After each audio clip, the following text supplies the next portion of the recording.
Hola, buenos días. Bueno, vamos a continuar con la segunda clase de anatomía e histología de las vías respiratorias y el pulmón. En la clase anterior repasamos todo lo que tiene que ver con la estructura de la caja torácica y la anatomía de los pulmones. Y en esta oportunidad vamos a ir con la descripción de las vías aéreas. Esto es, como les dije la vez anterior, había sido hecho para que ustedes participen en la clase, pero bueno, vamos a hacer algunos ejercicios para que ustedes los piensen y en principio yo les iba a pedir que ustedes, de acuerdo a lo que ustedes saben, describan el recorrido del aire desde la nariz hasta los alvéolos, que es el lugar donde se realiza la hematosis, por si es que no sabían. Y la pregunta la respondo yo. El aire pasa por la nariz o por la boca en los respiradores bucales, de ahí pasa a la faringe, es un 3 porciones, luego continúa por la laringe, de la laringe hacia la tráquea, luego a los bronquiofuentes, de ahí a los bronquiolos, y luego a los alvéolos. Y un concepto que ya marcamos en el seminario anterior es que respirar y ventilar no es lo mismo, ¿sí? De las funciones más importantes del pulmón tenemos a la hematosis, que es el intercambio a nivel de la membrana alveolo-capilar de oxígeno y la entrega de dióxido de carbono. Y ahora vamos a repasar nuevamente la diferencia entre respirar y ventilar, o entre respiración interna o respiración externa. Estos son los componentes del aparato respiratorio. Ya vimos también en el seminario anterior la diferencia entre sistema y aparato. En este slide correspondería mejor decir aparato respiratorio porque es, si no recuerdan, es una consecución de estructuras anatómicas y de órganos. En cambio, un sistema tiene diferentes componentes que comparten una función. No necesariamente todos son órganos. Entonces, lo que vamos a ver, las vías aéreas, las funciones principalmente de las vías aéreas, es una función de conducción del aire, ¿sí? Desde el medio ambiente hacia los alvéolos. El parénquima pulmonar, la función principal que tiene es realizar la hematosis, y la vascularización característicamente en los pulmones era doble. Recuerdan que era la nutricia, que era a través de las arterias bronquiales, eso que acá se incorporaba el concepto de shunt, que era ese pequeño porcentaje del volumen minuto cardíaco que no realizaba hematosis, sino que salía de la circulación sistémica, irrigaba los órganos de sostén y las estructuras bronquiales del pulmón, y luego se drenaba por las venas pulmonares y volvía a la circulación izquierda, y se mezclaba con la sangre oxigenada de las venas pulmonares. Y la otra vascularización, que es la funcional, que es la que corre a través de las arterias pulmonares. Entonces, la ventilación es el movimiento de aire, ¿sí?, entre el medio ambiente y los alvéolos, y la respiración interna es un proceso químico celular que se realiza en las mitocondrias. Esto ya lo habíamos repasado la vez pasada. Entonces, a través de los movimientos de inhalación y exhalación, el aire ingresa a los pulmones, ¿verdad? Una de las preguntas es, ¿cómo pasa eso? ¿Cómo sucede esto? Bueno, para que un determinado gas o líquido se movilice de un medio hacia otro, tiene que haber diferencias de presión, ¿sí? Ese es un concepto fundamental y lo van a repetir y ver que se repite en el cuerpo humano en diferentes, por ejemplo, en cardiovascular, en aparato respiratorio, en renal. Todo el tiempo vamos a estar hablando de diferencias de presión. En este caso, y una pregunta muy importante es decir, bueno, para que haya diferencias de presión, debe haber alguien o algo que lo genere, ¿sí? En este caso, la presión subatmosférica, la presión de las vías respiratorias, la genera el músculo diafragma, y por eso es que se moviliza el aire hacia adentro de los pulmones. Eso lo vamos a repasar mejor en la próxima clase. Entonces comenzamos por la primera porción de las vías aéreas, que son las fosas nasales. presten atención al tipo de estructura que conforma cada porción de las vías aéreas, ¿sí? Por ejemplo, las fosas nasales es una estructura osteocartilaginosa, o sea, está compuesta por huesos y cartílagos. Un montón de huesos propios de la nariz, que ahí tienen los nombres, y las funciones principalmente es conducir el aire, ¿sí?, desde el exterior hacia la faringe, humedecer y calentarlo, filtrarlo y limpiarlo, ¿sí? Y otra función muy importante, que no tiene que ver con la conducción, es la función sensorial, es que tiene los receptores del olfato.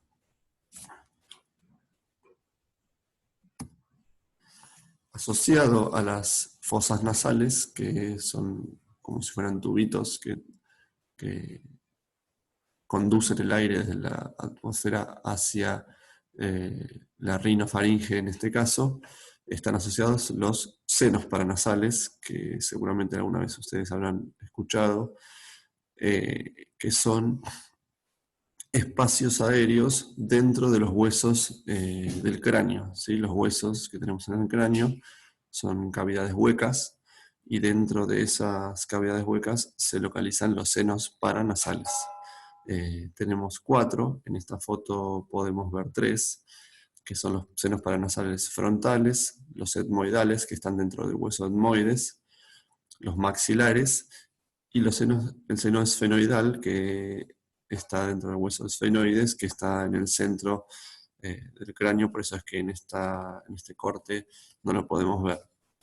Sí, pero si ustedes se fijan, son cavidades óseas que llevan el nombre del hueso en el cual se ubican, ¿sí? Frontal, etmoidal y maxilar, y tienen como función principal humidificar y calentar el aire, ¿sí? Porque fíjense que el aire, cuando ingresa por las fosas nasales, también recorre en cierto punto los senos paranasales, así se humidifica, se calienta, se filtra, y también funciona como caja de resonancia para el timbre de la voz. Cuando seguramente mucha gente o ustedes mismos han padecido, les han dicho alguna vez que tienen sinusitis, bueno, un poco es la afección de estas cavidades óseas, ¿sí? Y en realidad la forma adecuada de denominarlo es una rinosinusitis, porque no existe afección individual de los senos paranasales, sino que siempre, como ustedes ven que hay una consecución anatómica, siempre hay afección de las cavidades nasales y de los senos paranasales, y es una rinosinusitis. Y aquí, si ustedes piensan, tendría sentido pensar que cuando se inflaman los senos paranasales haya dolor de cabeza, haya una pesadez facial, porque si, como vemos en la figura de la izquierda, hay contenido líquido donde en realidad debería haber aire, bueno, eso puede generar tranquilamente una pesadez facial, la congestión nasal, como tengo yo ahora, y eso es característico también que produzca alteraciones en el olfato, y ustedes también entenderán que si hay una área inflamada, bueno, los receptores olfatorios van a estar también comprometidos.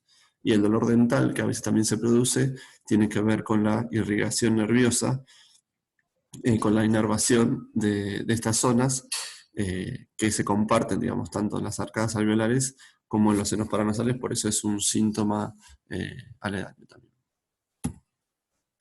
Bueno, y este es el aire que nosotros respiramos, ¿sí? Actualmente, según donde vivamos, en qué ciudad o cercano a qué, vemos que además de la composición habitual del aire ambiente, este está contaminado por un montón de partículas que pueden condicionar nuestro estado de salud. En la parte de la medicina que evalúa los trastornos respiratorios, siempre es muy importante considerar el factor ambiental, es decir, dónde vive la persona, en qué condiciones ambientales, ¿sí? Porque una persona que vive en el campo y fumigan cerca de donde vive puede tener algún tipo de exposición ambiental significativa, que eso determina una enfermedad, distinto a una persona que vive en una zona de fábricas y tiene otro tipo de exposición ambiental a otro tipo de gases.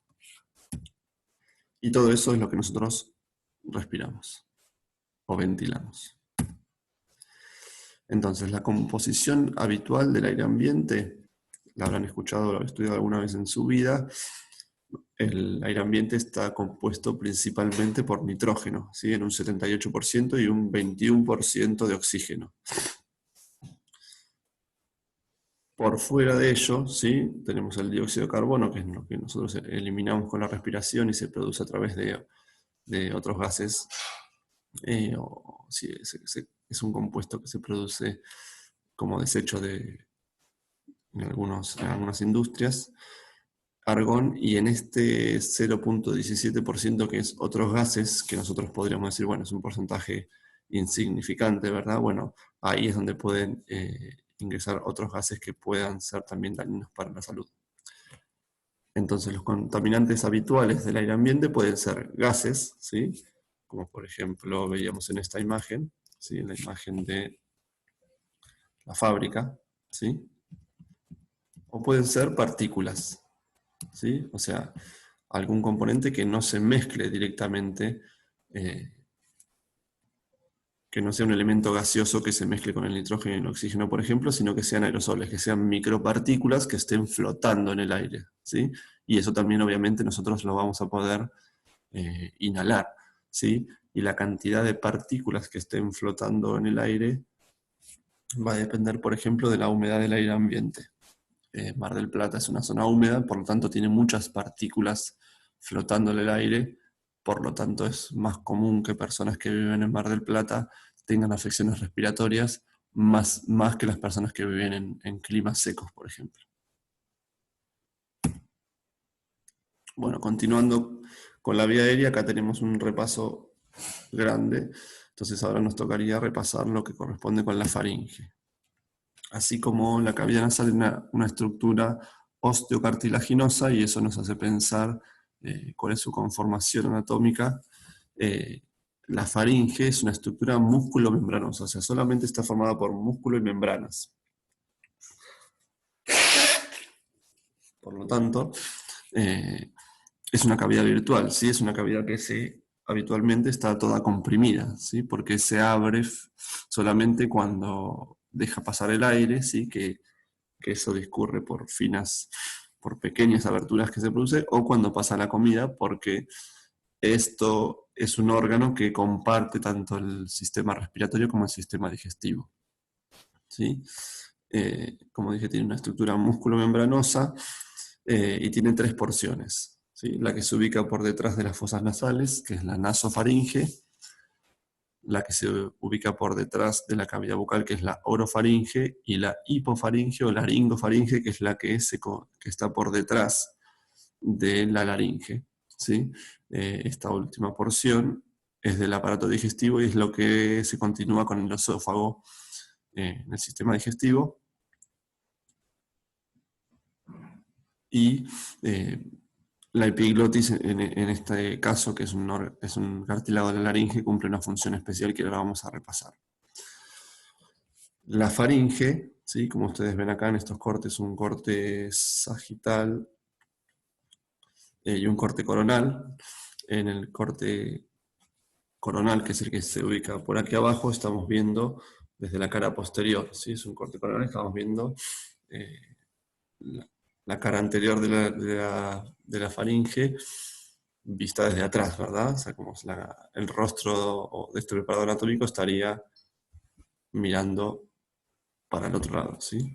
Acá lo que vemos es la faringe, la cara anterior de la faringe en su comunicación con las fosas nasales,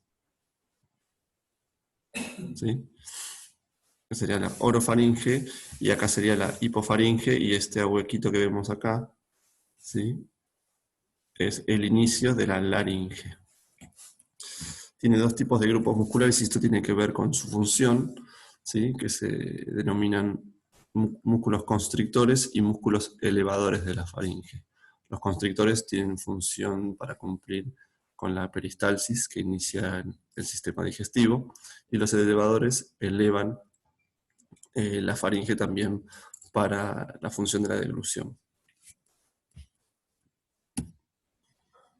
Ahora vamos a otra estructura que también es muy importante.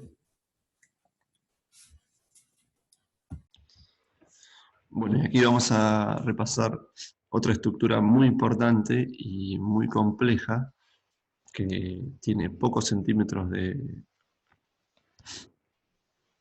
elongación y, bueno, tiene muchos componentes y muchas funciones. Su principal función es la de conducción, pero van a ver que su estructura y su localización le da muchas funciones, que es la laringe. Esta es una estructura membrano-cartilaginosa y tiene muchos cartílagos, que cada uno cumple algunas funciones, algunas más importantes que otras. Vemos, esta es una vista anterior de la laringe y esta es una vista posterior. ¿Sí? Como dijimos, una estructura membrano-cartilaginosa está compuesta por un hueso que es el hueso hioides, el hueso tiroides, que es el cartílago tiroides, que es el cartílago más grande de la laringe, es lo que se conoce, lo que pueden palpar como la nuez de Adán, y el cartílago cricoides, que es como un anillo, ¿sí? Que es el cartílago más inferior, que es más pequeño que el cartílago tiroides, y es lo que se continúa hacia inferior con la tráquea, que es la siguiente porción de la vía aérea. Tanto el hueso hioides al cartílago tiroides como el cartílago tiroides con el cartílago cricoides están unidos por membranas, que son la membrana tiroidea y el ligamento o membrana cricotiroidea, ¿sí? Los otros cartílagos que vamos a ver son el cartílago epiglotis, ¿sí? Que ya vamos a hablar un poco de él, que es lo que sobresale por acá encima. Acá estamos viendo una vista posterior. Esto sería la membrana tiroidea vista desde posterior. Este es el cartílago tiroides. Este es el cricoides, ¿sí? Que tiene una forma se llama anillo de sello, o es una forma de anillo en la cual la parte posterior, como ustedes ven, tiene un volumen más grande que la parte anterior, ¿sí? Y sobre él se apoyan otros dos cartílagos que son muy importantes respecto a la funcionalidad de la laringe, que son los cartílagos aritenoides, ¿sí?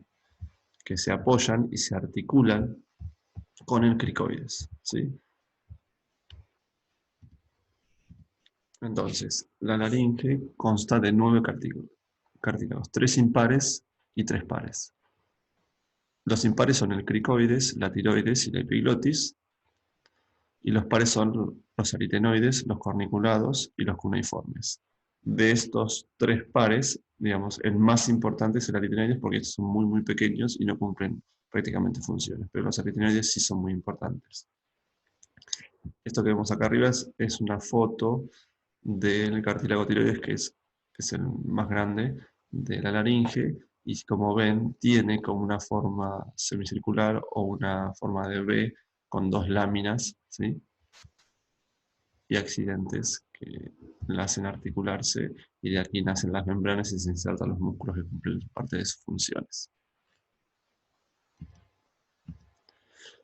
Entonces, ya viendo un corte coronal, pero haciendo un corte por la mitad de la laringe, vemos que aquí se diferencian varias zonas. Repasando nuevamente, acá tenemos lo que ya sabemos, que es el hueso hioides, el cartílago tiroides, con la membrana tiroidea, y aquí mismo veríamos el cartílago cricoides, pero vemos que y acá tenemos la epiglotis, ¿sí? Lo que vemos que acá se forman diferentes repliegues, ¿sí? Estos repliegues, ¿sí? Que estrechan en parte la epiglotis, ¿sí? Es lo que conocemos como las cuerdas vocales. Que tenemos las cuerdas vocales falsas, ¿sí? Que son repliegues mucosos, ¿sí?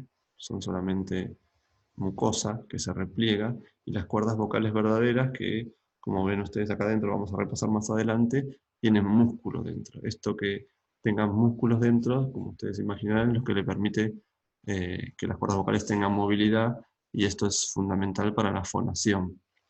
Entonces, aquí vemos las cuerdas vocales, ¿sí? Y este espacio, ¿sí? Que vemos acá, es lo que se denomina como glotis. Entonces, en otro corte, si esto es un corte sagital, es lo que determina que en la laringe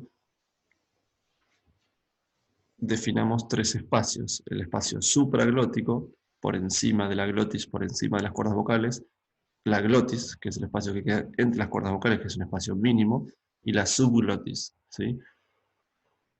Como vamos a ver ahora mismo, la glotis, que es el espacio que queda entre las cuerdas vocales, es un espacio muy pequeñito, ¿sí? Que se cierra y se abre todo el tiempo. Por ejemplo, cuando una persona tiene nódulos en la garganta, nódulos en las cuerdas vocales, bueno, están localizados acá. Y este tipo de patologías, por ejemplo, cuando se representan a nivel laringio, en la glotis se manifiestan mucho más rápido clínicamente que las afecciones que afectan tanto a la supra como a la subglotis, porque aquí tenemos un espacio aéreo mucho más amplio, entonces hasta que produzcan el tipo de obstrucción, eso lleva mucho más tiempo. Ahora vamos a repasar y entender qué es de la epiglotis, digamos, qué tipo de cartílago que tiene una función fundamental, que básicamente evita la broncoaspiración, ¿sí? La epiglotis es un cartílago, ¿sí? Muy flexible que tiene forma de una raqueta de tenis. El mango de esa raqueta de tenis, como vemos acá, ¿sí? Se apoya o se articula, ¿sí? Con la porción más anterior del cartílago tiroides. ¿Ven? Y la cabeza de la raqueta de tenis sobresale por encima de la laringe, ¿sí? ¿Esto para qué sirve? ¿Sí? ¿O qué función tiene? Es fundamental porque, como veíamos, en esta región o en este momento, ¿sí? Es cuando el sistema digestivo y el sistema respiratorio comparten ciertas porciones, y en algunas porciones, obviamente, el bolo alimenticio tiene que continuar por el aparato digestivo y el aire tiene que pasar por el sistema digestivo. Bueno, la epiglotis es la encargada de evitar la broncoaspiración. Eso significa que es la encargada de evitar que el contenido alimenticio vaya hacia la vía respiratoria, ¿sí? ¿Y cómo hace esto? Bueno, la cabeza de esa raqueta de tenis es la que se flexiona, ¿sí? Y se apoya, ¿sí? Sobre el orificio superior de la laringe, haciendo que el bolo alimenticio, en el mecanismo de la dilución, choque contra la raqueta de tenis que está apoyada, ¿sí? Sobre el orificio superior de la laringe y siga hacia el esófago, ¿sí? El mecanismo de la dilución es un mecanismo muy complejo que incluye la elevación de la lengua, la constricción de los músculos constrictores de la faringe, el apoyo de la epiglotis, el inicio de la peristalsis a nivel del esófago, y eso es lo que puede fallar en personas mayores, por ejemplo, que usan mucha medicación o tienen alteración de las funciones mentales. Entonces, eso es lo que se conoce como una neumonía aspirativa, es que este mecanismo falla y por algún motivo parte del contenido alimenticio pasa a la vía aérea, y eso es un problema, ¿sí? Porque la vía aérea no está dispuesta para eso, y eso muchas veces trae neumonías o infecciones o una irritación química de las vías aéreas, ¿sí? Espero que lo hayan entendido, y si no, cualquier cosa comprenden o me consultan. Acá vemos nuevamente el esquema y vemos que desde la vista posterior lo que haría es esta porción, ¿sí? Flexionarse para apoyarse sobre la cara superior de la laringe. Y otra porción fundamental que acá vemos, por ejemplo, vamos a repasar nuevamente, en el corte sagital, lo estamos viendo del costado, vemos que esta es la epiglotis, sería la cabeza, ¿sí? De la raqueta de tenis, y esto es lo que se apoya sobre el ingreso de la laringe para que el bolo alimenticio continúe por acá, ¿sí? Dijimos que otra función, además de la conducción de la laringe, es la función de la fonación, ¿sí? Y aquí tenemos las cuerdas vocales, ¿sí? Que dijimos que había cuerdas vocales falsas y cuerdas vocales verdaderas. Las falsas son repliegues mucosos que no cumplen una función específica, sí las verdaderas, que tienen componente muscular, que eso hace que les da su movilidad, ¿tá? repasando la estructura anatómica, acá vemos que por delante tenemos el cartílago tiroides, ¿sí? Que teníamos esta membrana que era la cricotiroidea, ¿sí? Que la conectaba con el cartílago cricoides, que tenía función de anillo con mayor volumen en la parte posterior, ¿sí? Y que por encima, en la cara posterior de la laringe, estaban los cartílagos aritenoides. ¿Bien? ¿Se entiende? Esto es lo que es la supraglotis, esto sería la glotis y esto sería la infraglotis. Esto es una vista desde arriba, ¿sí? Esta misma visión, pero desde arriba, y acá vemos que las cuerdas vocales verdaderas, ¿sí? Estrechan el diámetro de la tráquea, de la laringe, y que en el fondo vemos la consecución de la vía aérea, que es la tráquea. Bueno, vamos a tratar de continuar, y para que ustedes estén entendiendo esto que estoy contando. Y acá entran en relevancia los cartílagos aritenoides, que como ya dijimos, se apoyan y se articulan con el cartílago cricoides, esto es una vista posterior, y tienen forma de dos pirámides, ¿sí? O de dos triángulos, ¿sí? Los aritenoides. ¿Bien? Ahí va. Bien. Y se apoyan en la cara posterior. La laringe tiene un gran contenido, tiene muchos músculos, ¿sí? Como ustedes habrán visto con muchos músculos, la denominación de muchos de ellos describen sus inserciones, ¿verdad? De dónde hacia dónde van. Entonces, esto que estamos viendo acá es una vista superior de la laringe, específicamente de los músculos laringios, donde esto es anterior, esto es el cartílago tiroides, y esto es posterior, ¿verdad? Vemos el tiroides, y esto que vemos acá son los cartílagos aritenoides. Entonces vemos los músculos que forman parte de las cuerdas vocales verdaderas, son los músculos tiroaritenoides, ¿verdad? Del tiroides al aritenoides. Estos son los músculos de las cuerdas vocales, ¿sí? Y los músculos que le dan movilidad, ¿sí? A las cuerdas vocales son los músculos cricoaritenoides, ¿sí? O el músculo interaritenoide, ¿sí? O ariteno-aritenoide, ¿sí? Que va de un aritenoides al otro. Entonces, tenemos alguna foto más, perfecto. Entonces, los músculos tiroaritenoides son los que forman parte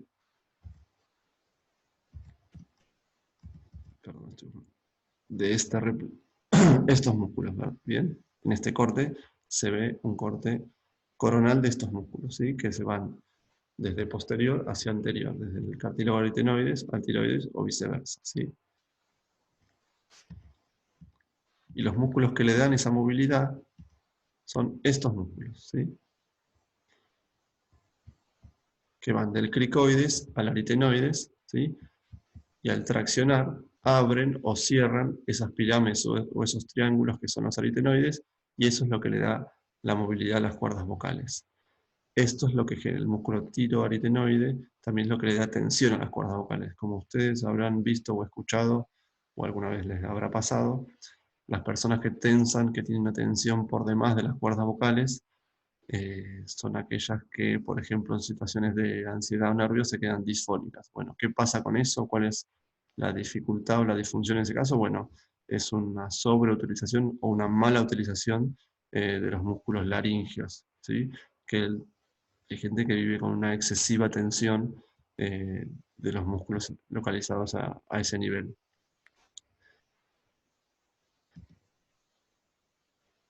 Entonces acá tenemos una estructura general, ¿sí?